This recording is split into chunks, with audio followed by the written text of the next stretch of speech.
اب پھر جناب فقہی احکام مسائل شروع ہو گئے روزوں کے، یعنی یہ روحانی اپیکس تھا یہ والی آیت، رمضان کا روحانی مقصد، یعنی ایک اعمال کا ظاہر ہے اور ایک اس کی روحانی چیز۔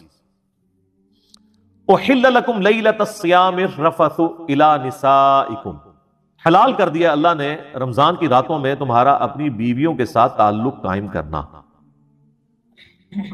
ہن لباس لکم، وہ تمہارا لباس ہے، وانتم لباس لہن، اور تم ان کا لباس۔ علم اللہ انکم کنتم تختانون انفسکم، اللہ خوب جانتا ہے، اللہ نے یہ چیز جانی، آبزرو کی، یہاں جاننا آبزرو کرنے کے معنوں میں، جانتا تو وہ پہلے سے ہی ہے، اس نے یہ آبزرو کیا، کنتم تختانون انفسکم، کہ تم اپنی جانوں میں خیانت کرتے تھے، فتاب علیکم، تو اس نے تم پر توبہ فرمائی، تمہاری طرف رجوع لے کر آیا، وہ اللہ بھی رجوع لے کے آتا ہے نا، بندہ بھی لے کے، تم پر نظر شفقت فرمائی، نظر کرم فرمائی، فتاب علیکم وعفا عنکم، اور تمہیں معاف کر دیا، فالآن، تو پس اب آؤ، باشروہن، ان کے ساتھ ازدواجی تعلق قائم کرو، وابتغوا ما کتب اللہ لکم، اور پھر جو اللہ نے تمہاری قسمت میں لکھا ہے وہ اللہ سے طلب کرو، یعنی اولاد، اس تعلق کا مقصد اولاد ہے۔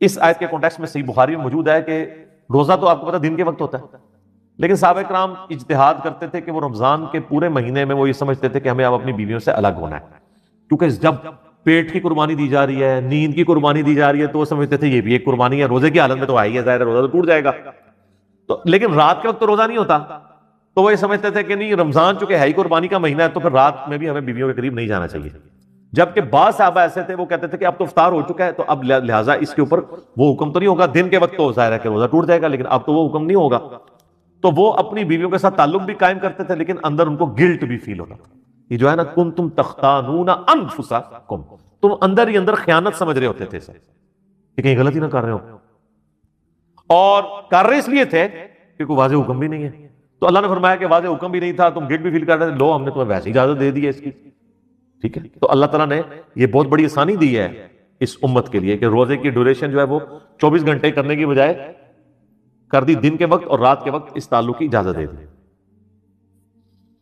اب ایک اور فقہی مسئلہ ڈسکس ہو رہا ہے ساتھ ہی، وَكُلُوا وَاشْرَبُوا، اور کھاؤ اور پیو، حَتَّى يَتَبَيَّنَ لَكُمُ الْخَيْطُ الْأَبْيَضُ مِنَ الْخَيْطِ الْأَسْوَدِ، یہاں تک کہ جو سفید ڈورا ہے وہ سیاہ ڈورے سے ممتاز ہو جائے، من الفجر، صبح کے وقت، یعنی یہ جو آپ کو پتا ہے نا جب پو پھوٹتی ہے نا صبح کے وقت، آپ اگر مشرق کی طرف دیکھیں نا تو عشاء کا وقت جب ختم ہوتا ہے نا تو صبح صادق شروع ہوتی ہے، آج کل آلموسٹ ہو رہی ہے وہ 3:50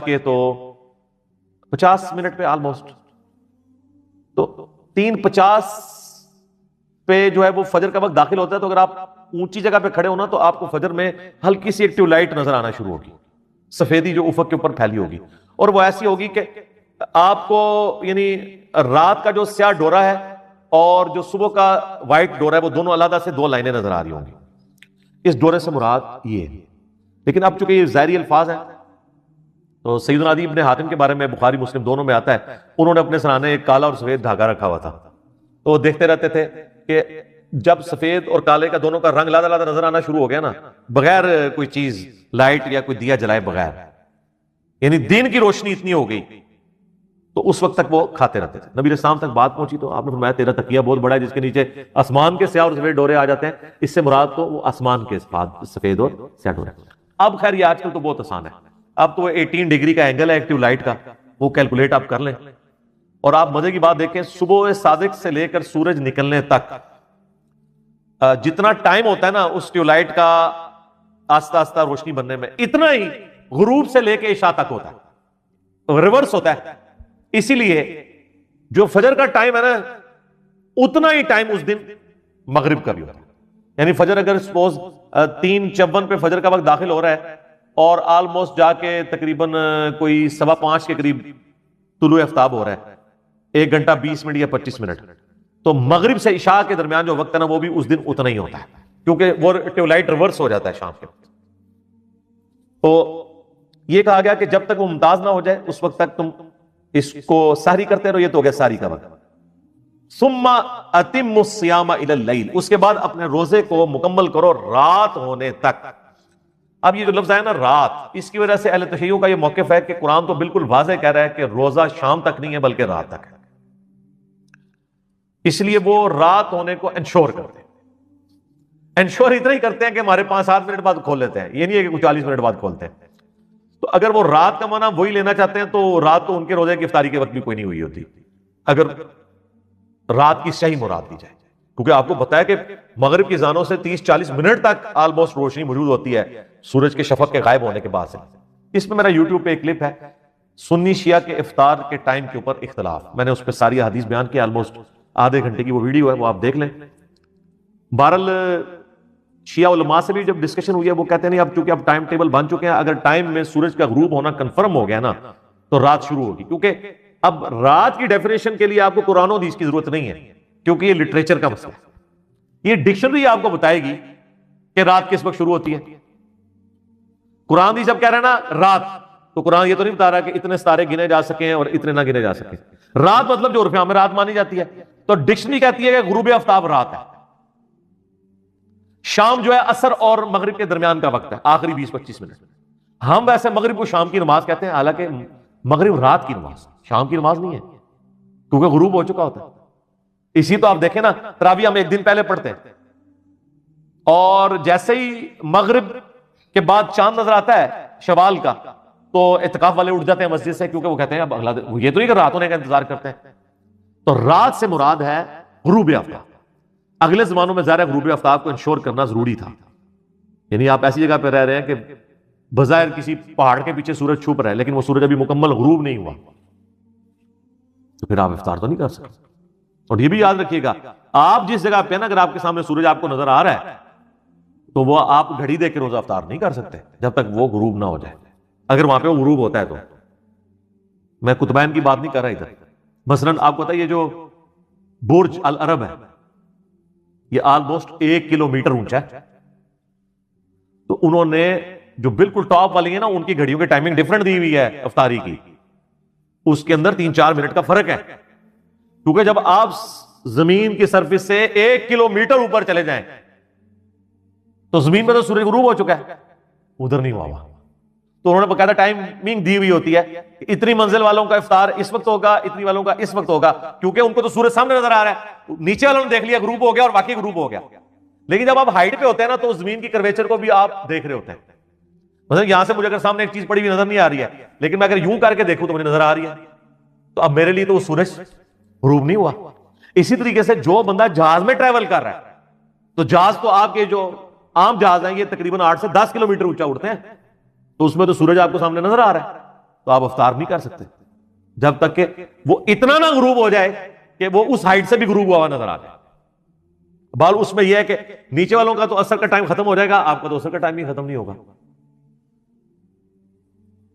اور مصیبت بن جاتی ہے فجر کے وقت، جو جہاز میں بیٹھے ہیں ان کی فجر جلدی شروع ہو جاتی ہے اور سورج بہت جلدی ہی نکل آتا ہے. تو اس لیے جو لوگ سفر کر رہے ہوتے ہیں جن کو تھوڑی بہت عقل ہوتی ہے وہ یہ نہیں کرتے ہیں کہ وہ گھڑی کے مطابق دیکھ کے چل رہے ہوتے ہیں کہ جی اب میں اس شہر پہ ہوں تو ادھر جو ہے فجر کا وقت اس ٹائم شروع ہو رہا ہے جو طلوع آفتاب ہے لہٰذا میں جو اس وقت تک نماز پڑھ سکتا ہوں. نہیں جناب، اس سے 10 منٹ پہلے سورج نکل آیا ہوگا کیونکہ آپ 10 کلومیٹر اوپر ہیں. 10 کلومیٹر نیچے ہوں گے تو سورج نہیں نکلا. یہ بڑا دھیان رکھنا پڑتا ہے کیونکہ مجھے انٹرنیشنل فلائٹس میں نا یہ ساری مصیبت کاٹنی پڑی ہے، تو وہ مجھے آئیڈیا ہو جاتا ہے کہ واقعی یار یہ تو اب ادھر یہ تو گھڑی بتا رہی ہے کہ جی سورج نکلنے میں بھی 10 منٹ ہے، سورج میرے سامنے نظر آ رہا ہے، میں کس طرح مان لوں کہ اب فجر کا وقت ہے. تو آپ کو پھر وہ ٹائمنگ کو سیٹ کر کے یہ چیزیں کرنی پڑتی ہیں. تو یہ رات تک جو روزے کو آپ نے مکمل کرنا ہے نا اس سے مراد ہے غروب آفتاب. تو وہ شیعہ علماء کہتے ہیں کہ پہلے ہم لوگ یہ کرتے تھے، اب اگر واقعی گھڑی اور لیٹ لانگ یہ چیز بتا دیتے ہیں تو اب اس کو ضد نہیں بنانا چاہیے. دوسری طرف سنیوں نے یہ مصیبت ڈال دی ہوئی ہے کہ وہ ان حدیثوں سے کہ جی میری امت بھلائی پر قائم رہے گی، اور صحیح بخاری میں بھی ابو داؤد میں بھی موجود ہے کہ جب تک وہ افطار میں جلدی کرتی رہے گی. افطار میں جلدی کرنے کا قطعاً یہ مطلب نہیں ہے کہ آپ وقت سے پہلے افطار کر لیں. تو وہ جلدی کے چکر میں آپ دیکھتے ہیں کہ وہ ٹائم ٹیبل بھی پتہ نہیں ایسے بنائے ہوئے ہیں جو ہماری ڈیجیٹل الیکٹرانک جو ٹائم ٹیبلز ہیں ان کو سپورٹ بھی نہیں کرتے، پرانے زمانے کے وہ بنے ہوئے ہیں. اور وہ کہتے ہیں نہیں جی وہ پھر جب ہم انہیں کہتے ہیں بھائی صحیح ابن خزیمہ کے اندر یہ حدیث موجود ہے باقی کتابوں کے اندر کہ نبی علیہ السلام کو عذاب دکھایا گیا ان لوگوں کا جو وقت سے پہلے روزہ افطار کرتے تھے. وہ کہتے ہیں جی وہ تو یہودیوں کے بارے میں، یعنی جس طرح بریلویوں کو کہتے ہیں نا کہ یہ قرآن میں جو ہے وہ غیر اللہ کو پکارنے کے بارے میں چیزیں وہ کہتے ہیں تو بتوں کے بارے میں، تو آپ ہمیں کیوں بتا رہے ہیں؟ پھر ہم انہیں کیا بتاتے ہیں اس پہ کہ یار جس سے فٹ اسے گفٹ۔ سنن ابن ماجہ میں حدیث ہے کہ اونچی آمین سن کے یہودی چڑھتے ہیں، تو اہل حدیث تو یہ انفیوں کے اوپر لگاتے ہیں حدیث، وہ چیختے رہتے ہیں کہ تو یہودیوں کے بارے میں وہ کہتے ہیں نہیں، بات یہ کہ یہودی چڑھے یا مسلمان چڑھے، کیونکہ جرم وہ ایک کر رہا ہے تو ذائق ہے۔ تو سر اگر اہل حدیث 5 منٹ پہلے روزہ کھولتے ہیں تو اب انہوں نے بریلویوں والے آرگومنٹ کرنے شروع کر دیے کہ جی چونکہ وہ یہودیوں کے بارے میں ہے تو آپ یہودیوں والے کام شروع کر دیں گے۔ اچھا آپ مجھے یہ بتائیے کہ داڑھی منڈانا ہے کے بارے میں جو ہے کہ یہود و نصارہ کی مخالفت کرو کہ داڑیاں مڑاتے ہیں، تم نہ داڑیاں یعنی مڑاؤ، داڑیاں بڑھاؤ۔ اب اگر کوئی مسلمان داڑھی مڑاتا ہے تو ہم اسے تو کہیں گے نا یہ یہود و نصارہ والا عمل ہے، وہ یہ تو نہیں آگے سے کہہ سکتا یہ تو یہود و نصارہ کے بارے میں، میرے بارے میں تو ہے ہی نہیں ہے۔ ہم اسے کیا کہیں گے کہ عمل ان کے والا ہے۔ تو یہاں پر بھی روزہ جلدی نہیں افطار ہونا چاہیے۔ ہمارے جرم شہر کے آپ نقشہ اٹھا کے دیکھ لیں، اب ڈیجیٹل واچ لا کے رکھی ہے، وہ ڈیجیٹل واچ بتا رہی ہے ان کے 5-6 منٹ کی افطاری پہلے ہو رہی ہے۔ دارالاسلام پبلیکیشن دنیا میں اہل حدیث کا سب سے بڑا ادارہ ہے، ان کے آپ ٹائمنگ دیکھیں، نماز کی، غروب آفتاب کی دیکھیں، ان کی ٹائمنگ سے بھی فرق ہے۔ تو بہتر یہ ہے کہ آپ گھڑیوں کو اور مسلم پرو کو، اسلام 360 سلاٹ ٹائم، یا سب سے بہتر ہے گوگل میں لکھیں۔ بعض کا دن کے آپس میں بھی 1-1 2-2 3-3 منٹ کے فرق آ جاتے ہیں، وہ اتنے بڑے فرق نہیں ہوتے ہیں، اس میں آپ پھر احتیاط کریں کہ سحری میں آپ اس کو فالو کریں جو سب سے پہلے ختم سحری بتا رہے ہیں، اور افطار میں آپ اس کو فالو کریں جو سب سے آخر میں افطار کا ٹائم بتا رہے ہیں۔ میں تو الحمدللہ افطاری میں بھی آلموسٹ 5 منٹ کی احتیاط کرتا ہوں، اور سحری میں۔ تو یہ جو ہے نا کہ افطار میں جلدی کرنا، مراد یہ ہے کہ کوئی اتنا روزہ لیٹ نہ کر دے کہ وہ 20-25-30 منٹ گزر جائے، وہ ناپسندیدہ ہے۔ تو اتنا تو کوئی بھی نہیں کر رہا ہوتا، تو یہ شیعہ کے اوپر لگا رہے ہوتے ہیں، یہ لیٹ کر رہے ہوتے ہیں۔ شیعہ کدھر، ہمارے ٹائمنگ میں آلموسٹ، بلکہ جب سے ہم نے لوگوں کو ایجوکیٹ کیا تو آلموسٹ شیعہ کا سنی کا ٹائم ایک جیسا ہی ہے۔ سنی کو 2-3 منٹ آگے چلے جائیں تو شیعہ 2-3 منٹ پیچھے آ جائیں، درمیان میں کنسیسز کر لیں تو آلموسٹ ٹائم وہی ہے۔ یہ میری شیعہ علماء سے باقاعدہ بات ہوئی ہے، میں نے اس ویڈیو میں بھی ریکارڈ کروایا۔ دیکھیں جو حیض کی وجہ سے غسل واجب ہوتا ہے عورت کے اوپر، وہ اللہ تعالیٰ نے اس کو ایک سرکمسٹانسز ایسے دیے ہیں کہ جس میں وہ غسل اتارے گی بھی تو غسل نہیں اترے گا، کیونکہ وہ پیریڈز مسلسل عموماً 7 دن تک، 6 دن تک، بعض کے 5 دن تک چلتے رہتے ہیں، اور اس کے لیے کوئی شریعت نے اسپیسیفائڈ ٹائم بھی نہیں بتایا کہ کتنے دن ہے۔ وہ ہر عورت کی اپنی عادت ہوتی ہے، اس کو عادت کی ٹرم یوز کی جاتی ہے، بعض کی 6 دن بھی ہوتی ہے، بعض کی 7 دن، بعض کی 8 دن بھی ہوتی ہے، بعض کی 5 دن بھی ہوتی ہے۔ لیکن غسل جنابت جو ہے یہ تو غسل بالکل الگ غسل ہے، یہ آپ کو اتارنا ہوگا۔ اگر حیض کی حالت میں جنبی والا معاملہ ہو گیا کسی بھی وجہ سے، ویسے تو حیض کی حالت میں مرد و عورت کا آپس میں ازدواجی تعلق حرام ہے، اگر کسی نے کر لیا تو وہ توبہ کرے گا، بڑا سخت معاملہ ہے، یعنی وہ انٹر کورس حرام ہے۔ وہ تو ابو داؤد ترمذی میں حدیث ہے، جس نے انٹر کورس کیا اس نے محمد صلی اللہ علیہ وآلہ وسلم کی شریعت کا انکار کر دیا، یہ بڑا سخت معاملہ ہے۔ لیکن بخاری مسلم میں یہ ہے کہ نبی علیہ السلام حالت حیض جب ہوتی تھی بیویوں کی تو ان کے ساتھ مباشرت کرتے تھے، مباشرت انٹر کورس نہیں، صحبت فرماتے تھے، اور اس میں الفاظ ہیں کہ وہ بیویوں کو حکم دیتے تھے کہ وہ تہمت باندھ لیں آزار بند سے، اور باقی حصے کے ساتھ نبی علیہ السلام مباشرت فرماتے تھے۔ اگر اس میں کوئی عورت اس ایکسٹریم پہ پہنچتی ہے کہ اس پہ غسل فرض ہو جاتا ہے جنبی ہونے کی وجہ سے، تو ایسی عورت پھر غسل جنابت ضرور اتارے گی۔ حیض والا غسل وہ ظاہر ہے، حیض والا غسل واجب ہی اس وقت ہوتا ہے جب وہ پاک ہوتی ہے، اس سے پہلے تو واجب ہی نہیں ہوتا، کرے گی تو کسی کام کا نہیں، ویسے نہ آئے وہ علیحدہ بات ہے، لیکن جنبی والا غسل اس پہ اسی وقت واجب ہو گیا، وہ اس نے اتارنا ہے، یہ کریٹیکل ایشو ہے۔ اب وہ یہ کہہ سکتے ہیں کہ جی نماز تو کوئی نہیں پڑھنی، نماز کے علاوہ بھی تو ہم نے جنبی تو نہیں رہنا، اور عموماً آپ دیکھتے ہیں اس طرح کی حالت میں عورتوں کے اوپر جنات کا حملہ بھی ہو جاتا ہے، بعض اوقات وہ کہتے ہیں جی شیاطین کا حملہ ہو گیا ہے، جادو ہو گیا ہے۔ اگر آپ ناپاکی کی حالت میں مسلسل رہیں گے اور پھر کوئی اذکار بھی نہیں کریں گے تو حملہ تو ہوگا۔ آپ تو یعنی بڑی اچھی گراؤنڈ پرووائڈ کر رہے ہیں جنات کو کہ آئیں، اس لیے صبح و شام کے اذکار جو ہیں وہ جنبی نے بھی جنابت کی حالت میں بھی کرنے ہیں اور حیض والی عورت نے بھی کرنے ہیں، سوائے قرآن پاک کی تلاوت کے، کیونکہ مولا علی کا قول ہے جامع ترمذی میں کہ نبی علیہ السلام کو حالت جنابت کے سوا کوئی حالت قرآن پڑھنے سے مانے نہیں ہوتی تھی۔ لیکن یہ جو حیض والا جو معاملہ ہے یہ بھی حکمی نجاست ہی ہے، جس طرح کہ جنبی ہونا حکمی نجاست ہے، یہ حقیقی نجاست نہیں ہے، وہ خون تو ناپاک ہے ہی ہے، لیکن اس کی ایسے کوئی عورت پلید نہیں ہوگی کہ وہ بچے کو دودھ نہیں پلا سکتی، ہنڈیاں نہیں پکا سکتی، لوگ کہتے ہیں نا جی یہ نہیں کر سکتی، نہیں۔ بخاری مسلم میں حدیث ہے، اما عائشہ کہتی ہیں کہ نبی علیہ السلام حالت حیض میں اپنی بیویوں کی گود میں سر رکھ کے قرآن پڑھ لیا کرتے تھے، کس لیول تک۔ پھر مسلم شریف میں حدیث ہے، اما عائشہ کہتی ہیں نبی علیہ السلام نے مسجد میں سے مجھے چٹائی مانگی تو میں نے اس کھڑکی میں سے حجرے کی تو میں نے کہا کہ میں تو حیض میں ہوں، تو آپ علیہ السلام نے فرمایا کہ حیض تیرے ہاتھوں میں تو نہیں گھسا ہوا، ٹھیک ہے، تو وہ باقی معاملات تو لے کے چلنے ہیں، حتیٰ کہ بخاری مسلم میں حدیث ہے، حضرت ابو ہریرہ کہتے ہیں کہ رضی اللہ تعالیٰ عنہ، ایک دن میں گھر سے نکلا تو نبی علیہ السلام مجھے راستے میں مل گئے، تو آپ مجھ سے گفتگو کرنا شروع ہوئے تو میں چپ کر کے پیچھے کھسکتا نکل گیا، غسل کر کے واپس آیا، آپ نے فرمایا ابو ہریرہ کدھر گئے تھے؟ کہا یا رسول اللہ میں ناپاک تھا تو میں غسل کرنے گیا تھا، جنبی تھا۔ آپ فرمایا مومن تو کبھی ناپاک نہیں ہوتا، یعنی یہ غسل جنابت حکمی نجاست ہے، حقیقی نجاست نہیں ہے، لیکن اس کو بھی اتارنا ضروری ہے، لیکن اتنا ڈیلے نہ کیا جائے کہ اگلی نماز کا وقت آ جائے عام حالت میں۔ وہ تو اما عائشہ کی ترمذی میں حدیث ہے نا بڑی زبردست، ایک شخص نے آ کے پوچھا کہ اے اماں بتائیے کہ نبی علیہ السلام وتر کی نماز عشاء کے ساتھ ہی پڑھ لیتے تھے یا آخر وقت میں پڑھتے تھے؟ ان کا بیٹا کبھی ساتھ ہی پڑھ لیتے تھے اور کبھی آخر وقت میں پڑھتے تھے۔ اس نے کہا اللہ اکبر الحمدللہ، تمام تعریفیں اس اللہ کے لیے جس نے دین میں اتنی وسعت رکھی ہے۔ پھر اس نے کہا کہ اماں یہ بتائیے کہ نبی علیہ السلام تہجد کی یا رات کی نماز بلند آواز میں پڑھتے تھے یا آہستہ آواز میں؟ ان کا بیٹا کبھی بلند آواز میں پڑھتے تھے کبھی آہستہ آواز میں۔ انہوں نے پھر نعرہ بلند کیا کہ اس اللہ کے لیے تمام تعریفیں جس نے دین میں اتنی آسانی رکھی ہے۔ پھر اس نے کہا کہ نبی علیہ السلام جو حالت جنابت کا غسل ہے وہ رات کو فوراً ہی اتار لیتے تھے یا فجر سے پہلے آخری پہر میں اتارتے تھے؟ ان کا کبھی فوراً اتار لیتے تھے اور کبھی آپ ڈیلے کر کے فجر کے وقت بھی اتار لیتے، کیونکہ اصل مقصد تو نماز پڑھنا ہے نا، اگلی نماز تک گیپ نہ آئے۔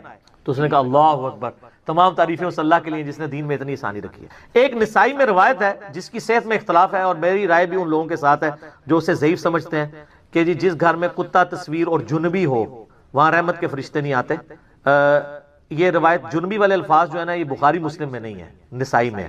بخاری مسلم میں صرف کتے اور تصویر کا ذکر ہے، اور وہ بھی کتا وہ جو حفاظت اور شکار کے علاوہ پالا جائے، اور تصویر وہ جو عبادت کے لیے ہو، عام تصویر کے لیے حکم نہیں ہے۔ جنبی والے الفاظ بخاری مسلم میں نہیں ہے، لہٰذا شیخ البانی کا جو موقف ہے نا کہ یہ روایت ضعیف ہے نسائی کی، تو میرا موقف اس کے ساتھ ہے۔ یہ اتنے سارے مسائل میں ساتھ جو میرے دماغ میں آ رہے ہیں، جو میں فی البدی بات کرنی ہوتی ہے کہ اس چیزیں جڑی ہوئی ہیں تاکہ لوگ لرن کریں۔ تو غسل جنابت اگر کسی عورت پہ آئے، حیض کے غسل کا وہ انتظار نہیں کرے گی، وہ غسل اتارے گی، اور یہ بھی یاد رکھیے گا غسل جنابت عورت کے لیے آسان ہے۔ بخاری مسلم میں کہ نبی علیہ السلام نے اجازت دیا عورتوں کو کہ وہ سر کی چوٹیاں کھولے بغیر بھی غسل کر سکتے۔ چوٹیاں میں کتنی گرا ہوتی ہیں، پانی تو ایک جگہ نہیں پہنچے گا، تو عام غسل کے لیے حکم یہی ہے کہ عورت سر پہ پانی بہا لے، اوپر جتنا بہ جائے تو اس کا غسل ہو جائے گا۔ لیکن جو حیض کا غسل ہے نا وہ مہینے میں ایک دفعہ ہی مشکل غسل ہے، اس میں نبی علیہ السلام نے حکم دیا ہے، بخاری مسلم میں آتا ہے کہ بال کھول کے عورت غسل کرے۔ عام جو عورت کا غسل ہے اس میں بال کھولنا ضروری نہیں، کھولتی ہے تو ٹھیک ہے، آج کل تو بڑی آسانی ہے، پانی بھی کھلا ڈلا ہے، شاور کی وجہ سے خطرہ بھی نہیں رہتا۔ بعض لوگ بڑا وہم کرتے ہیں، اتنا وہم نہ کیا کریں، تو آسانی ہے۔ تو اس میں کیونکہ نبی علیہ السلام کے مبارک زمانے میں ایک ایشو بھی اٹھا تھا، آپ کو پتہ ہے نا، آپ کی وفات کے فوراً بعد عبداللہ بن عمر عورتوں کو یہ حکم دیتے تھے کہ وہ حالت جنابت والا غسل بھی بال کھول کے کریں گی۔ اما عائشہ تک یہ بات پہنچی تو مسلم شریف میں آتا ہے اما عائشہ ناراض ہوئی، انہوں نے کہا یہ عبداللہ بن عمر عورتوں کو چوٹیاں منڈوا دینے کا حکم کیوں نہیں دیتا؟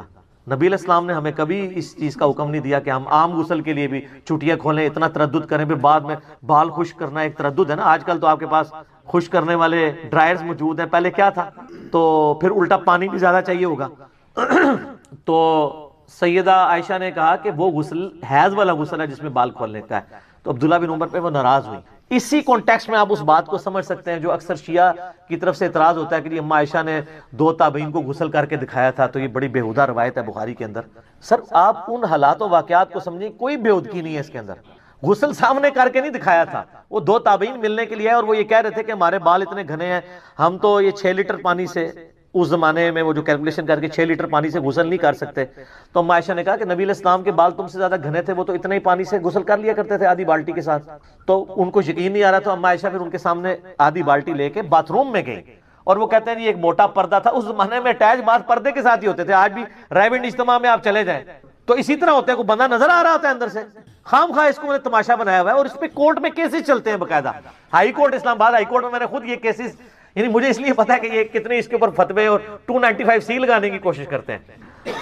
وہ شیعہ نے کئی روایت بیان کر دی تھی، سنیوں نے مقدمہ کر دیا، انہوں نے حضرت عائشہ کی توہین کر دی ہے، تو پھر وہ شیعہ کا جو وکیل تھا وہ بخاری شریف لے کے گیا کہ یہ روایت بیان کر کے انہوں نے حضرت عائشہ کی توہین نہیں کی، انہوں نے کہا کہ بخاری میں توہین ہوئی ہے، تمہاری بخاری نے توہین کی ہے، تو ہمارے نزدیک تو وہ بھی توہین نہیں ہے۔ آپ اس کانٹیکسٹ کو سمجھیں دین۔ آپ مجھے یہ بتائیے، آپ کا بچہ مسجد میں پیشاب کرے گا؟ 5-6 سال کا بچہ روک لے گا نہیں کرے گا؟ لیکن بخاری مسلم اٹھا کے دیکھیں کہ صحابی نے مسجد میں پیشاب کر دیا، صحابہ مارنے کے لیے اٹھے، آپ فرمایا رک جاؤ، پیشاب تو اس نے کر دیا تھا، تسلی سے کرتا تو رہے۔ نبی علیہ السلام کے پاس آپ نے فرمایا مسجد پاک جگہ ہے، یہاں پیشاب نہیں کرتے، بات ختم۔ اور وہ اتنا خوش ہوا، وہ بدو تھا، پینڈو نیو مسلم تھا، وہ کہنے لگا کہ آپ کے اخلاق کتنے اعلیٰ درجے کے ہیں، اور وہ صحابہ کرام سے گلہ کر رہا تھا تم مجھے مارنے آ رہے تھے اور نبی علیہ السلام نے مجھے بچایا۔ اگر وہ مارتے ہو سکتا ہے اسلام ہی چھوڑ جاتا۔ پینڈوؤں کا کو پتا ہے کس ٹائم دماغ، قرآن پاک میں بھی آتا ہے نا کہ جو عرابی جو ہیں یہ بڑے سخت ہیں دین کی مخالفت میں، پینڈو لوگ۔ تو نبی علیہ السلام نے یہ سمجھا دیا، پھر آپ نے فرمایا ایک پانی کا ڈھول لاؤ، وہاں پہ بہایا، دیٹس آل، ختم معاملہ۔ اب ہم کہ یار یہ کیسے ہو سکتا ہے، سب نیا نیا دین آ رہا تھا، لوگوں کو نہیں پتا تھا، لوگ لرن کر رہے تھے، اب تو دین ایوالو ہو چکا ہے نا۔ تو سیدہ عائشہ کو بھی اسی کانٹیکسٹ میں دیکھیں کہ انہوں نے لوگوں کو وہم نکالنے کے لیے ایسا کیا، گئیں ان کے سامنے غسل نہیں کیا، غسل کر کے واپس آئیں اور وہم نکالا کہ دیکھو کوئی ٹوٹی نہیں اندر لگی ہوئی، ٹوٹیاں کہاں ہوتی تھی، اسی بالٹی سے میں نہا کے آئی ہوں، اب تو یقین کرو کہ اتنے پانی سے غسل ہو جاتا ہے۔ یہ اما عائشہ نہ بھی کرتی تو ٹھیک ہوتا، ضرورت نہیں تھی یہ کرنے کی، لیکن وہ کیا ہے، اس کو اب بگاڑنے کی بھی ضرورت نہیں ہے۔ آپ یہ اختلاف کر سکتے ہیں کہ ایسا نہ کرتی تو بہتر تھا، بالکل ہم بھی کہتے ہیں کہ اتنا زیادہ ہم نکالنے کی ضرورت کوئی نہیں تھی، لیکن آپ اس دور میں اگر چلے جائیں کہ جہاں عبداللہ بن عمر جیسے لوگ کہہ رہے ہیں کہ عورت بال کھولے اور پھر آئلی زندگی نبی علیہ السلام کی ٹرانسفر کون کرے گی، سیدہ عائشہ ہی کریں گی نا، یہ اس امت کی امام ہے، اس امت پہ اما عائشہ کا احسان ہے کہ انہوں نے نبی علیہ السلام کی گھر کی زندگی روایت کی ہے۔ آپ حیران ہوں گے کہ اہل بیت کی شان میں بھی جتنی حدیثیں ہیں وہ اما عائشہ روایت کر رہی ہیں، چاہے پانچ طاق والی حدیث ہو وہ بھی اما عائشہ روایت کر رہی ہیں مسلم شریف میں، حدیث قصہ، ٹھیک ہے۔ تو سیدہ عائشہ نے ہر وہ بات جو نبی علیہ السلام کے گھر سے تعلق رکھتی تھی، حضرت ختیجہ سے جیلس ہوتی تھی اما عائشہ، لیکن ان کی شان میں ساری حدیثیں بھی انہوں نے بیان کی، ٹھیک ہے، منصف مزاج تھی اور وہ یہ مانتی تھی کہ بھئی ختیجہ جیسا کوئی نہیں ہے، پھر میرے وہ رکت اجازت نہیں دے گی میں وہ حدیثیں بیان کروں، میں اسی کو اسی پہ کنکلوڈ کرتا ہوں، ٹھیک ہوگا جی۔ تو وہ غسل جنابت والا اتارے گی، حیض والا غسل اس کو الگ سے اتارنا ہوگا۔ البتہ حیض والی رات ہی اگر اس کے ساتھ ایسا معاملہ ہو جاتا ہے تو ایک غسل ہی دونوں کے لیے کفایت کر جائے گا، پھر دو غسل نہیں کرنے ہوں گے، یہ بھی یاد رکھیے۔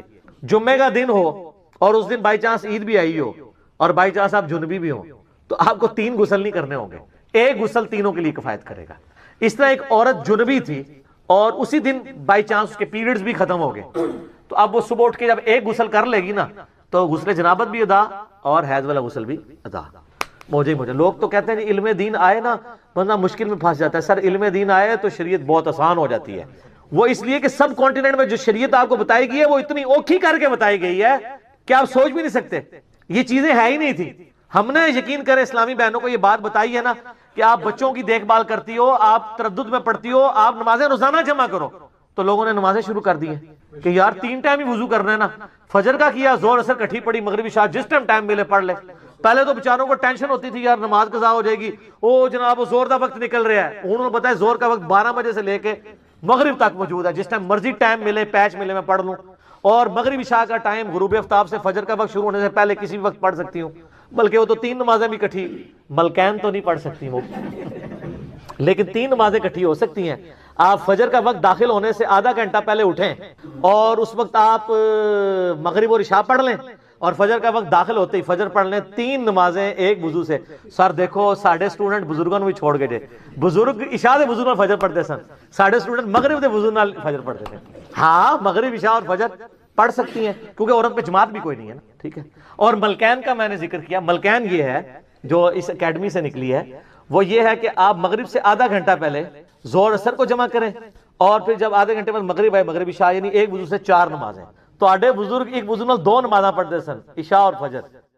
سورۃ المائدہ میں سٹارٹ کے اندر ہی وضو کا طریقہ آیا ہے کہ چہرے کو دھویا جائے، اس کے بعد دونوں ہاتھ کونیوں تک، پھر سر کا مسح اور پاؤں کو دھویا جائے۔ بل یہ پاؤں کے مسح والا اختلاف بھی ہے اپنی جگہ، المصنف ابن ابی شیبہ میں موجود ہے کہ اکرمہ جو تابعی تھے ابن عباس کے شاگرد، وہ پاؤں پہ مسح بھی کر لیتے تھے، اس کو زیادہ جھگڑا نہیں بنانا چاہیے۔ تو یہ وضو کا طریقہ قرآن کے اندر ہے، بخاری مسلم میں درجنوں احادیث ہیں، بلکہ مسلم شریف کے اندر تو 1000 سے زیادہ احادیث ہیں وضو، غسل، نماز اور طہارت کے مسائل کے اوپر، 1000 سے زیادہ۔ لیکن یہ آپ کو کہتے ہیں جی وضو کا طریقہ تو امام حنیفہ نے بتایا ہے، تو احادیث کے اندر موجود ہے۔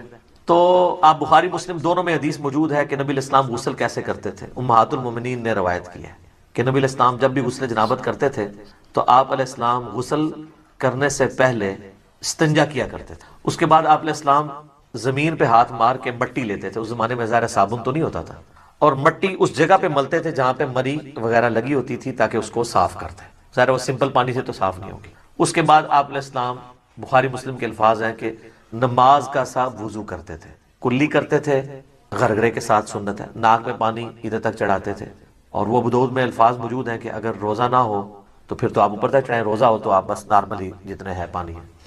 اس کے بعد چہرہ دھوتے تھے، نماز کا سا وضو کرتے تھے، پاؤں چھوڑ دیتے تھے۔ اس کے اندر ایک حکمت تھی، کیونکہ کیچڑ تھا، نیچے پانی جمع ہوتا تھا، اور اس زمانے میں لوگ شلوار نیچے سے نہیں پہنتے تھے، تہمت ہوتی تھی، نیچے سے پہنے تو کیچڑ پاؤں پہ لگ جائے۔ تہمت میں جو کر رہا ہے تو وہ تو اوپر سے پہن لے گا اور پاؤں اس کے کیچڑ والے ہوں گے، اور بخاری مسلم میں الفاظ ہے نبی علیہ السلام باہر آ کے پاؤں دھوتے تھے۔ آج کل ایسا نہیں ہے، آج تو ہم اس ازمائش سے گزر نہیں رہے، ہم تو ٹائلز والے باتھ روم میں ہوتے ہیں، ساتھ ساتھ پانی بہتا رہتا ہے، وہ پاک ہوتا جاتا ہے، نکل جاتا ہے، ورنہ تو ہماری مصیبت ہو جائے، ہم پہلے تولیہ باندھ کے باہر نکلیں اور پاؤں دھوئیں اور اس میں وہ چھینٹے بھی نہ پڑے پھر شلوار پہنے، اب تو یہ ضرورت ہی نہیں اندر ہی، تو آپ پورا وضو بھی کر سکتے ہیں۔ اچھا، چونکہ نبی علیہ السلام وضو کرتے تھے اور اس سے پہلے استنجے والی جگہ سب کچھ دھو چکے ہوتے تھے، اور اس کے بعد آتا ہے پھر آپ علیہ السلام 3 دفعہ جو وہ سر پہ پانی بہاتے تھے، دائیں طرف بائیں طرف، ذرا وہ غسل ہوتا تھا ایک برتن اور بالٹی کے ذریعے، تو وہ اسی طریقے سے ہی ہوگا، آج کل تو شاور ہے، مسئلہ ہی کوئی نہیں ہے۔ تو اس کے بعد آپ پاؤں باہر نکل کے دھوتے تھے، اور اسی وضو کے ساتھ غسل کے ساتھ وضو بھی شمار ہو جاتا تھا، لیکن یہ اس صورت میں ہے جب غسل کے دوران آپ کے ساتھ کوئی ایسا معاملہ نہ ہو جو وضو کو توڑ دیتا ہے۔ اگر اسی دوران کسی کی ہوا خارج ہو جاتی ہے یا پیشاب کا قطرہ نکل جاتا ہے تو پھر وہ غسل کر کے نکلے اور کہ جی میرا وضو ہو گیا، تو اپنے آپ کو ہی دھوکہ دے رہا ہے، کیسے ہو گیا؟ اس کو تو پھر اینڈ پہ دوبارہ سے وضو کرنا ہوگا۔ یا اسی دوران اگر شرمگاہ کو ہاتھ لگ جاتا ہے، اگرچہ اختلافی مسئلہ ہے لیکن کبھی دلائل اسی طرف ہے کہ نیکڈ اگر شرمگاہ کو ہاتھ لگ جائے، یعنی ڈائریکٹ پردے میں حائل ہو کے لگے وہ تو کوئی مسئلہ، ڈائریکٹ لگ جائے تو اس کا وضو ٹوٹ جاتا ہے۔ تو اس میں بہتر یہی ہے کہ احتیاط اسی میں ہے کہ آپ اینڈ میں دوبارہ وضو کر کے ہی باہر نکلیں، کیونکہ بعض اوقات ہاتھ لگ ہی جاتا ہے اور اتنا دھیان بھی نہیں رہتا اس طرح کے معاملات میں۔ لیکن اگر یہ سارا معاملہ ہے تو کوئی مسئلہ نہیں ہے، پھر تو آپ کا وضو اور غسل اکٹھا ہی ہوگا، آپ کو دوبارہ وضو کرنے کی ضرورت نہیں ہے۔ مثلا آپ کو تالاب میں کوئی پھینک دے، دھکا بھی دے دے اور غوطہ بھی آ جائے تو ساتھ ہی سارا غسل اترے۔ سب سے آسان جو غسل ہے نا تالاب میں، 1 منٹ بھی نہیں چاہیے تالاب کا غسل کرنے کے لیے، آپ کو سیکنڈز میں غسل ہوتا ہے، کوئی پورا جسم دھل جاتا ہے، ٹھیک ہے۔ اچھا، اگلے زمانوں میں لوگ کپڑوں سمیت غسل کیا کرتے تھے، یعنی ایک لنگوٹا باندھ کے، پورا نہیں، جب کبھی اوپن جگہ پہ نہانا ہوتا تھا۔ آج کل بھی ایسے ہی ہوتا ہے، تو لیکن آج کل چونکہ باتھ روم ہے تو ہمیں ضرورت نہیں ہے۔ باقی دریا ایریا میں ابھی بھی آپ دیکھیں جوڑوں کے جو گیسٹ ہیں وہ لنگوٹا باندھ کے کر رہے ہوتے ہیں، وہ تو نیچے وہ باندھنا پڑتا ہے، ادروائز تو پھر ظاہر ہے وہ شرم و حیا والا ایشو ہو جاتا ہے۔ تو پھر اگر ایسی صورتحال ہوگی تو اگر کوئی وضو کے توڑنے والی چیز نہیں ہوئی تو آپ غسل کے بعد آپ کا وضو شمار ہو جائے گا، غسل جنابت ہو جائے گا۔ کئی شادی شدہ لوگ ہیں ان کو بالکل غسل کا طریقہ نہیں پتا، ٹھیک ہے، اور ان کو بالکل پتہ ہی نہیں۔ باقی رہا عام غسل بھی سنت کے مطابق ہی کرنا چاہیے۔ عام غسل ویسے کون سا ہوتا ہے؟ وہ تاری لانا ہے جڑا گرمی دور کرنا ہے، وہ غسل تو نہیں ہوتا، وہ تو خالی تاری لگانا ہے۔ ہر غسل سنت کے مطابق ہی آپ نے کرنا ہوگا۔ اگر عام غسل سے مراد آپ نے صحیح بخاری مسلم میں حدیث ہے کہ جمعے کا غسل کیا جائے، اور مسلم میں الفاظ ہے کہ ہفتے میں 1 دن غسل کیا جائے، تو وہ سنت کے مطابق ہی کرنا ہوگا۔ یا عید کے اوپر غسل کرنا سنت ہے تو سنت کے مطابق ہی کرنا ہوگا، ٹھیک ہے۔ اسی طریقے سے میت کو غسل دینے کے بعد جب جسم پہ چھینٹے پڑ جاتے ہیں اور پھر آپ نے غسل کرنا ہے تو سنت کے مطابق کریں، یا اتنا حصہ بھی دھو لیں تو وہ بھی کافی ہے، وہ غسل والا حکم منسوخ ہو چکا ہے، اتنا حصہ بھی دھو لیا جائے کافی ہے۔ تو غسل جب بھی کریں سنت کے مطابق ہی کریں تاکہ آپ کی عادت نہ ٹوٹے۔ بل عام غسل آپ جس بھی طریقے سے کر لیں گے ظاہر ہے اس میں تو پھر کوئی ایسا ایشو نہیں ہے، آپ جب کر کے ازائے وضو پہ جب پانی بہ جائے گا تو خود بخود آپ کا وضو ہو جائے گا، بشرطے کہ اس دوران کوئی وضو توڑنے والی چیزیں نہ ہوں۔ اسلامی بہنوں کے لیے میں عرض کر دوں کہ ان کے غسل میں فرق ہے۔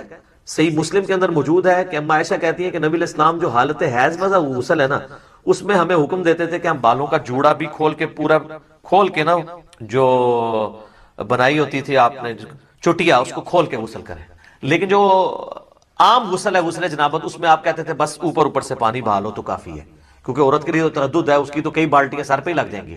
اس زمانے میں تو پانی بھر کے لانا بھی ایشو ہوتا تھا، آج کل والا صاحب تو نہیں ہے اٹیچ بات ہے اور اوپر جو ہے وہ آپ کا شاور چل رہا ہے۔ تو اسی والے سے وہ سیدہ عائشہ کے پاس کچھ تابعین آئے بھی تھے، وہ مانتے ہی نہیں تھے کہ جی آدھی بالٹی سے کیسے غسل ہو سکتا ہے، تو عائشہ ان کے سامنے آدھی بالٹی لے کے گئی پردے میں موٹے کپڑے میں، اس وقت ذرا اٹیچ بات کپڑے والے ہی ہوتے تھے، ٹوائلٹس گھروں میں نہیں ہوتے تھے، گھروں کی چھت پہ ہوتے تھے یا باہر زمین میں، لیکن باتھ روم تو گھر کے اندر ہوتے تھے کیونکہ اس میں بدبو والا نہیں ہے، پانی بہ جاتا ہے۔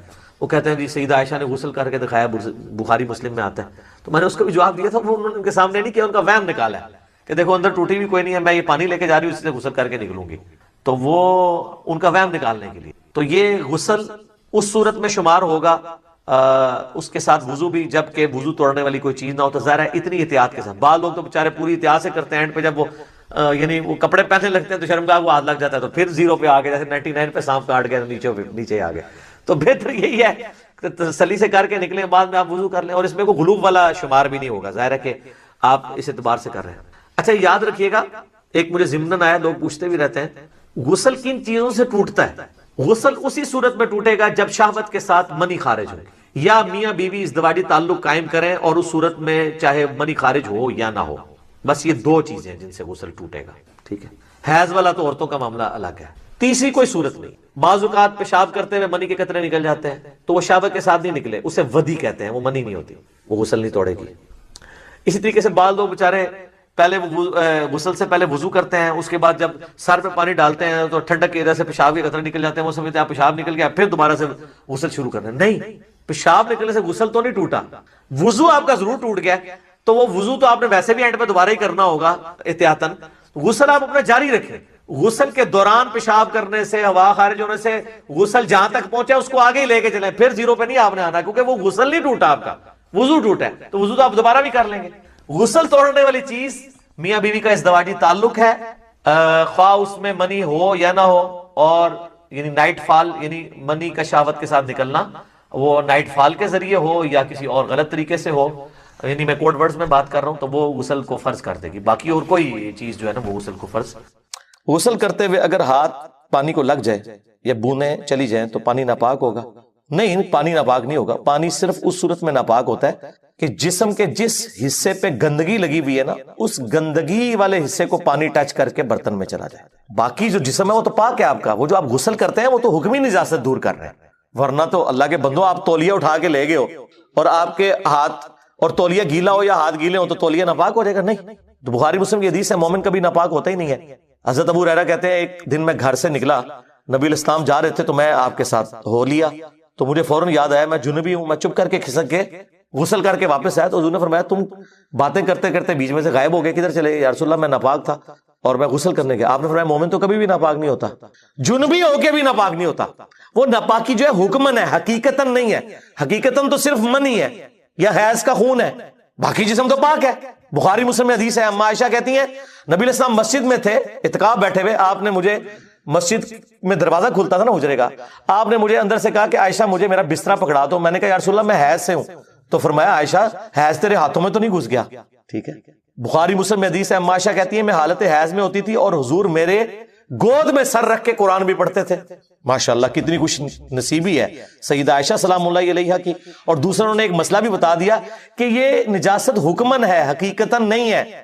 کئی لوگ پوچھ رہے ہوتے ہیں جی عورت حیض سے ہے تو وہ اب دودھ پلائے بچے کو یا نہ پلائے، آٹا گوندے یا نہ، اور پھر جڑیاں نویاں نوح آندیاں انہوں نے سساں جڑیاں نے نا ایویں کولو گپاں، اسی تے جناب وضو کر کے آٹا گنی دا سی، ہاں اسی تے اپنے جنیاں نو جڑا وضو کر کے روٹی پکڑ، دوسری نماز بھی کدے پڑھی ہوئی سی تے تسی وضو کر کے تے روٹیاں کھوا دے رہے ہو، ایویں روب پاڑے نماز بھی کدے مشکل نہ پڑھتے ہوتے، اسی تے انج کری دا سی، خواب کھا کے روب ڈالے ہوئے. بھائی نہ عورت نہ پاک ہوتی ہے. اسی لیے بخاری مسلم میں الفاظ ہیں، اما عائشہ کہتی ہیں کہ نبی علیہ السلام حالت حیض میں بھی اپنی بیویوں کے ساتھ ازدواجی تعلق قائم کرتے تھے. اچھا وہ منکرین حدیث اٹھاتے ہیں، کہتے ہیں تو قرآن کے خلاف ہے، قرآن میں تو آیا کہ عورتوں سے الگ رہو، تو حضور کی کیا کرتے تھے؟ نعوذ باللہ. بھائی آگے موجود ہے، ام سلمہ کہتی ہیں کہ جب ہم حیض سے ہوتی تو نبی علیہ السلام اپنی بیویوں کو حکم دیتے کہ وہ ایک مضبوط کپڑا باندھ لے تہبت کی جگہ پہ. یعنی وہ ازدواجی تعلق سے مراد انٹر کورس کرنا نہیں ہوتا تھا، سمجھ آئیے آپ کو. اور اس سے حضور نے یہ بھی امت کو بتا دیا کہ اس حالت میں یہ نہیں ہے کہ عورت کو بستر سے ہی الگ کر دینا ہے، یہ اسلام کی تعلیمات ہے. تو وہ غسل کرتے ہوئے اگر ہاتھ پہ پانی جو لگا ہوا ہے، بس آپ پہلے ہاتھ دھو لیے آپ نے، اس کے بعد آپ برتن، ویسے آج کل تو شاور ہے، کوئی مسئلہ ہی نہیں ہوتا، بے فکر رہیں، پانی ساتھ ساتھ ویسے ہی بہ رہا ہوتا ہے. میاں بیوی کے تعلق کے بعد غسل میں دیر ہو جائے یا پانی بجلی کا مسئلہ ہو جائے تو کیا گناہ؟ نہیں کوئی مسئلہ نہیں، آپ تیمم کر کے نماز پڑھ لیں. اسلام بہت آسان ہے میرے بھائی، چھوڑ دیں. ترمذی میں، ابو داؤد میں حدیث ہے، ایک صحابی حضور کے صلی اللہ علیہ وآلہ وسلم ام المومنین سیدہ عائشہ کے پاس آئے، کہا اماں اللہ کے نبی علیہ السلام کیا غسل جنابت فوراً ہی اتار لیتے تھے یا رات کے آخری پہر، یعنی صبح کے وقت؟ ضرورت تو اسی وقت ہی پڑتی ہے نا، نماز کے لیے نا، ویسے تو آپ آ گئی ہیں. تو اما عائشہ نے کہا کبھی فوراً اتار لیتے تھے اور کبھی آخری پہر. اس نے کہا اللہ اکبر، سبحان اللہ، اللہ پاک ہے، اللہ کے لیے ساری بڑھائیاں ہیں جس نے دین میں اتنی آسانی رکھی ہے. پھر اس نے کہا اما یہ بتائیں کہ نبی علیہ السلام وتر کی نماز عشاء کے ساتھ ہی پڑھ لیتے تھے یا آخری پیر؟ انہوں نے کہا بیٹا کبھی ساتھ بھی پڑھ لیتے تھے، کبھی آخری پیر بھی اٹھ کے پڑھتے تھے۔ اس نے کہا اللہ اکبر، تمام تعریفیں اس اللہ کے لیے جس نے دین میں اتنی آسانی رکھی ہے۔ پھر اس نے کہا اما نبی علیہ السلام جو تہجد کی نماز پڑھتے تھے اس میں قرآن اونچی آواز سے پڑھتے تھے یا آہستہ آواز سے؟ ان کا بیٹا کبھی اونچی آواز سے پڑھتے تھے کبھی آہستہ آواز سے۔ اس نے کہا اللہ اکبر، سبحان اللہ، تمام تعریفیں اس اللہ کے لیے جس نے دین میں اتنی آسانی رکھی ہے۔ تو غسل جنابت آپ ڈیلے کر سکتے ہیں، اتنا ڈیلے نہ کریں کہ نماز کا وقت نکل جائے، ٹھیک ہے؟ ایک بندہ صبح اٹھا ہے، نماز پڑھ کے فجر کی سویا ہے، 9-10 بجے اٹھا ہے اور غسل اس پہ فرض ہے، تو زور تو بھی 1:30-2 بجے ہونی ہے نا، کوئی نہیں 1 بجے غسل کر لے، کوئی مسئلہ نہیں ہے۔ غسل جنابت کو آپ ڈیلے کر سکتے ہیں، اس میں کوئی مسئلہ نہیں ہے، لیکن نمازیں قضا نہیں ہونی چاہیے۔ باقی وہ جو روایت ہے نا اس کے اوپر محدثین کا کلام ہے، کچھ محدثین اسے حسن کہتے ہیں، کچھ ضعیف، میں ضعیف والوں کے ساتھ ہوں کہ جس گھر میں کوئی جنبی شخص اور رحمت کے فرشتے داخل نہیں ہوتے، یہ روایت کمزور ہے۔ اس کی اصل روایت جو ہے نا یہ حدیث ترمذی میں ہے، نسائی میں ہے، لیکن اصل روایت بخاری مسلم میں ہے کہ جس گھر میں کتا اور تصویر ہو اس میں فرشتے داخل نہیں ہوتے۔ میں آپ کو وضوح سے کہہ رہا ہوں، جو انہوں نے ڈیفینیشن بتائی ہے اس کے تحت تو کسی صحابی کا وضو نہیں ہوتا۔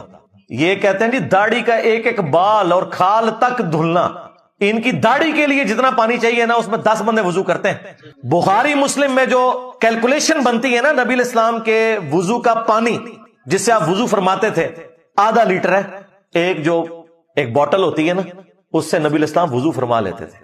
بخاری مسلم میں نبی علیہ السلام نے ایک دفعہ بھی پانی لیا ہے اعضائے وضو دھونے کے لیے، ایک دفعہ۔ اب مجھے بتائیں ایک دفعہ آپ پانی لیں گے، نبی علیہ السلام کی تو داڑھی گھنی تھی، ان کے تو 10 گلاس چاہیے گھنی داڑھی کو دھونے کے لیے۔ اور بھائی جتنا چہرہ سامنے نظر آ رہا ہے وہ کافی ہے، باقی آپ نے داڑھی کا خلال کرنا ہے۔ ایک دفعہ اعضائے وضو، 2 دفعہ بھی بخاری مسلم میں حدیث میں ہے، 3 دفعہ بھی، تینوں طریقے سنت ہے، 3 دفعہ بھی لیں تو جو یہ ڈیفینیشن بتاتے ہیں نا دھونے کی، اس میں 3 دفعہ پانی لینے سے داڑھی والے کا چہرہ نہیں دھلتا۔ کہتے ہیں جی ایک ایک بال تک اندر، اور نہیں ہو یار، بس یہ سامنے جو چہرہ نظر آ رہا ہے داڑھی کا خلال، دیٹس آل، ختم۔ ایک دفعہ پانی لینا بھی ثابت، 2 دفعہ بھی، 3 دن۔ اسی طریقے سے غسل کے لیے بخاری مسلم میں اگر آپ دیکھیں تو آپ کو ملے گا 7 لیٹر پانی کے ساتھ، نبی علیہ السلام نے 7 لیٹر پانی کے ساتھ غسل بھی کر لیے۔ 7 لیٹر کتنا ہوتا ہے؟ 1.5 لیٹر کی کتنی بوتلیں بنی؟ 4.5 بوتلیں، جو 1.5 لیٹر کی آپ کی یہ بوٹلز ملتی ہیں۔ چلیں اس کو راؤنڈ آف کر لیتے ہیں، 5 بوتلیں 1.5 لیٹر کی، اس سے نبی علیہ السلام غسل کر لیتے تھے۔ بلکہ وہ ایک صحابی تو آ کے بحث کر رہے تھے سیدہ عائشہ کے ساتھ نا کہ میرے تو سر کے بال بہت گھنے ہیں۔ انہوں نے کہا نبی علیہ السلام کے تو سر کے بال تم سے بھی زیادہ گھنے تھے، داڑھی بھی گھنی تھی، تو حضور تو اتنے پانی سے غسل کر لیتے تھے۔ تو اس زمانے میں لوگ وام کرتے تھے، اسی وجہ سے وہ بخاری مسلم میں آتا ہے کہ اما عائشہ نے 2 تابعین کو غسل کر کے دکھایا تھا، فزیکلی سامنے نہیں کیا تھا۔ ان کا وہم نکالنے کے لیے اما عائشہ پردے میں اٹیچ باتھ میں گئی تھی۔ وہ کہتے ہیں جی اس میں لکھا ہے ایک موٹا کپڑا تھا، تو ظاہر ہے اس زمانے میں کپڑے کا ہی بات ہوتا تھا۔ ابھی بھی آپ ڈرائیو انڈ میں کچھ عرصہ پہلے پکے باتھ روم بنے، ورنہ وہ کپڑے کا ہی باتھ روم بنا ہوتا ہے، اس میں سے کوئی نظر تو نہیں آتا ہے۔ یہ تو نہیں کہ اندر کو بلب جل رہا ہے اور کوئی بندہ نہاتا ہوا نظر آ رہا ہے، گھروں میں تو کارنر میں ہوتا تھا۔ اما عائشہ نے وہم نکالنے کے لیے نا ایک بالٹی میں پانی لیا آلموسٹ 7 لیٹر، اور ان کے سامنے اندر گئیں، غسل کیا، باہر نکلی، اور یہ بتانے کے لیے دیکھو میں نے اسی سے ہی غسل کر لیا، اب کم از کم اپنا وہم نکال دو۔ اس زمانے میں یہ بڑی ایک اختلاف والی چیز چل پڑی تھی۔ عبداللہ ابن عمر بڑی سختی کرتے تھے عورتوں کے اوپر کہ وہ عام غسل کے لیے بھی چٹیاں کھولیں گی، تو اما عائشہ کو اتنا غصہ آیا، بخاری مسلم میں آتا ہے اما عائشہ نے کہا کہ عبداللہ ابن عمر عورتوں کو چٹیاں مونڈنے کا کیوں نہیں کہہ دیتا کہ یہ ٹینڈی کروا دیں عورتیں، اتنے سخت مسئلے بتاتا ہے یہ، جبکہ نبی علیہ السلام ہمیں صرف حیض کے بعد جو غسل ہے اس میں چٹیاں کھولنے کا حکم فرماتے تھے۔ عام جو غسل جنابت ہوتا ہے نا میاں بیوی کے تعلق کی وجہ سے، تو اس کی وجہ سے جو غسل ہے اس میں نبی علیہ السلام ہمیں چٹیاں کھولنے کا بھی حکم نہیں دیتے تھے، اوپر سے ہی پانی بہا لینا کافی ہے۔ اور آج کل تو خیر پرابلم حل ہو گیا ہے میرے بھائی، آج کل تو شاور کی وجہ سے ہمارے پاس اتنا پانی ہے کوئی وام باقی نہیں رہتا۔ لیکن میں نے دیکھا ابھی بھی جو بےچارے نئے نئے دین پہ چلتے ہیں آدھا گھنٹہ غسل کرتے رہتے ہیں، وہ پوچھتے ہیں نا ہم سے 10 منٹ وضو کرتے رہتے ہیں، وہم ہی نہیں نکلتا۔ یہ سب شیطانی وسوسے ہیں جن کے پیچھے آپ چل رہے ہیں۔ بالکل چپ کر کے وضو کریں، نماز پڑھیں، کچھ عرصہ بعد آپ کو وسوسے آنے بند ہو جائیں گے، اور اگر آپ ان کی پیروی کریں گے یہ قبر تک آپ کے ساتھ جائیں گے وسوسے۔ ہاں، ان شکوک سے باہر نکلیں۔ اور نبی علیہ السلام نے ایسی تربیت کی تھی صحابہ کرام علیہم رضوان کی۔ ابو داؤد میں آیا کہ کچھ عورتیں حضور سے کہتی ہیں یا رسول اللہ ہم جب مدینے میں چل کے مسجد تک آتے ہیں نا تو راستے میں ہماری عبایا جو ہے نا وہ گندگی والی جگہ پہ بھی رگڑ کھاتی ہے، تو ہمارے کپڑے ناپاک ہو جاتے ہیں۔ اب نبی علیہ السلام ان کو وہم میں ڈال سکتے تھے؟ نعوذ باللہ۔ آپ نے فرمایا کہ اس گندگی والی جگہ کے بعد کوئی پاک جگہ بھی آتی ہے؟ کہا رسول آتی ہے. فرمایا اس سے رگڑ کھا کے تمہاری بایا پاک ہو جاتی ہے. یعنی مٹی بھی تیمم کر دیتی ہے, مٹی بھی اسی طریقے سے پاک کرتی ہے جس طرح کے پانی. اس لیے تو تیمم کا حکم آیا قرآن میں. تو نبی علیہ السلام نے ان کو یہ بھی نہیں کہا کہ اپنی بایا چھوٹی کر لو. اس میں پردے کا بھی آپ دیکھیں کتنا ہے. آپ یہ کہہ سکتے تھے کہ بایا تھوڑی چھوٹی کر لو, نہیں کہا کہ بایا ٹھیک ہے بڑی رہے. ہاں مرد کے لیے ہے کہ ٹخنوں سے اوپر ہونا چاہیے کپڑے, عورت کے کپڑے ٹخنوں سے نیچے ہونے چاہیے. باقی وہ جو ایک روایت ہے نا ابو داؤد میں کہ پاؤں بھی مکمل طور پہ ڈھانپے ہوئے ہوں تو تب عورت کی نماز ہوتی ہے, وہ روایت کمزور ہے.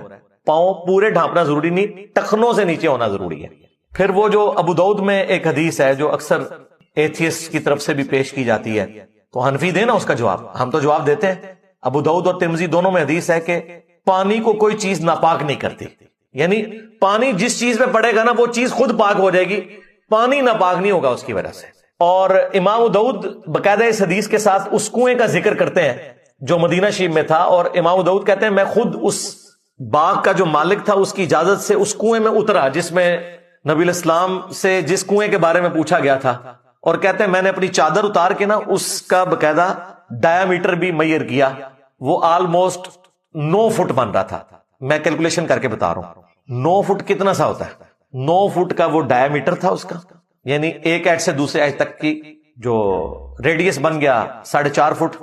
وہ کہتے ہیں وہ کنواں تھا پانی کا جس سے اہل مدینہ وضو غسل کے لیے پانی بھی بھرتے تھے. وہ جو ابو داؤد میں آیا کہ اس کے ایک کارنر کے اوپر مرے ہوئے کتے اور گندے کپڑے بھی ہوتے تھے. تو وہ یہ اعتراض کر رہے ہوتے ہیں کہ جی وہ ناپاک. بھائی جب اتنا کتر کا بھی ایک کنواں موجود ہے, اس کے کارنر کے اوپر کوئی گندگی پڑی بھی ہوئی ہے, باقی حصہ اس کا پاک ہی رہے گا. ویسے تو حنفیہ نے دے در دے کی جو کیلکولیشن کی ہوئی ہے نا وہ تو 100 اسکوائر فٹ کی ہوئی ہے کہ 10 فٹ بائی 10 فٹ کا ایک تالاب ہو, اتنا گہرا ہو, وہ ہو. اللہ نے آپ کے لیے آسانی والا معاملہ کیا. اسی طریقے سے یہ راہ چلتے ہوئے جو کیچڑ والا معاملہ ہے, جب تک آپ کو وثوق سے نہ پتا ہو کہ یہ گٹر کا پانی اس میں شامل ہوا ہے اور وہ گندگی نظر نہ آ جائے, یہ سارے کا سارا پانی کیچڑ پاک ہے کیونکہ مٹی ہے, اس مٹی سے تیمم ہو سکتا ہے. کہتے نہیں ہمیں پتا تو نہیں. بھائی پاک ہونے کا یقین کرنا ضروری نہیں ہے, ناپاک ہونے کا یقین کرنا ضروری ہے. یہ آپ نے پوائنٹ نوٹ کرنا ہے. پاک ہونے کا یقین کرنا ضروری نہیں, ہر چیز اپنی اصل میں پاک ہے. بخاری مسلم حدیث ہے پوری زمین میرے لیے سجدہ گاہ بنا دی گئی ہے. ہاں جو ناپاک جگہ ہوگی نا جس کا آپ کو پتا چل گیا کہ یہ ناپاک ہے وہ معاملہ الگ ہے. ادروائز عام حالت میں جتنی روڈ کے اوپر مٹی ہے یا راستے میں جو مٹی ہے, ہمارا تو سیوریج کا نظام بہت بہتر ہے. آپ ذرا ان زمانے میں لوگوں کی اہل مدینہ کی کیا حالت ہوتی ہوگی, وہ اتنی یعنی صفائی کا اہتمام کر سکتے تھے جتنا ہم آج کر لیتے ہیں. تو یہ دنیا میں اس طرح معاملات نہیں چلتے. لہٰذا اس طرح کے وہم میں پڑ جانا, بال لوگ پاکی پلیدی کے مسائل میں اتنے پھنستے ہیں, پوری ٹینکیاں خالی کر دیتے ہیں, نفسیاتی مریض بن جاتے ہیں. ہمیں لائیو سیشنز میں کئی بچیوں کے بھی باقاعدہ نیچے چیٹ باکس میں کوسچنز آئے ہیں, وہم کا شکار ہیں, کئی بچے وہم کا شکار ہیں. ان کے ماں باپ لادہ سے پریشان ہوتے ہیں کہ یہ بچے دین پہ چلیں, یہ پاگل ہی ہو گئے. وہ اس لیے پاگل ہوتے ہیں کہ انہیں دین کا علم نہیں ہے. اگر دین کا علم ہو میرے بھائی, ایک لوٹے سے بڑے آرام سے وضو ہو جاتا ہے اور پانی بچ بھی جاتا ہے. لیکن جو فقہ حنفی والوں نے آپ کو وضو بتایا ہوا ہے, ایک لوٹے سے نہیں کم از کم 2 یا 3 لوٹے چاہیے. اور میں نے کتنے بڑے بڑے علماء کو دیکھا ہے وضو کرتے ہوئے حنفیوں کے, کس طریقے سے وہ وضو کرتے ہیں. 2 3 کیا کئی لوٹے لگ جاتے ہیں.